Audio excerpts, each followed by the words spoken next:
tutya qarqaqa ba yar girdim qiyratım arradığını pirdim çağılar qoxumuzdan irdim yaştırmoq sizdilen siydim sözüm yürüge deflorasiya hip hop raymım taraşlayat çetkilım avarinaya situasiya saçından tutup iyi başlayan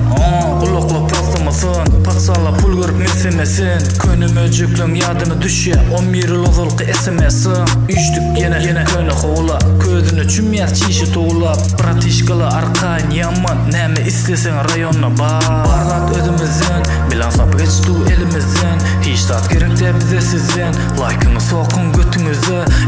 çisti kayf bile olcurap kultura ölmez biz vaka getala kaynaya karamkıdı vibe'ımı tutya qarqaqa adım kesip bra küçük bra rap'i koymadık tersine bizde alla ömürlük frag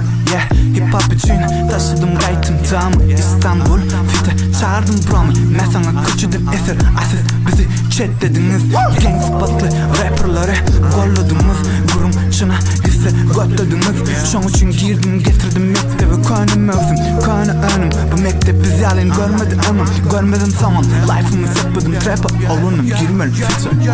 bargat özümüzün bilan sap geçtu elimizin hiç tat gerek de bize sizin like'ını sokun götünüzü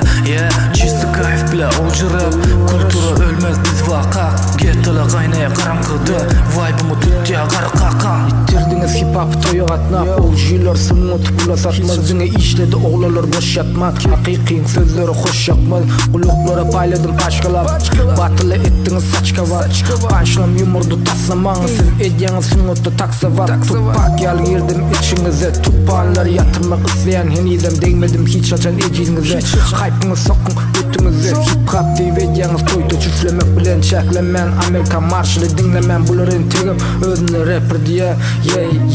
baslam kellene satar seni bir yeke adımı uğurlap onun uğurdun suk hakikada biz yürüdür hip hop satındadır manini bir sala çatındadır üç nigalam yatındadır düşünmeyen gulukluk bakınmasın gömyas vaktine kapılmasın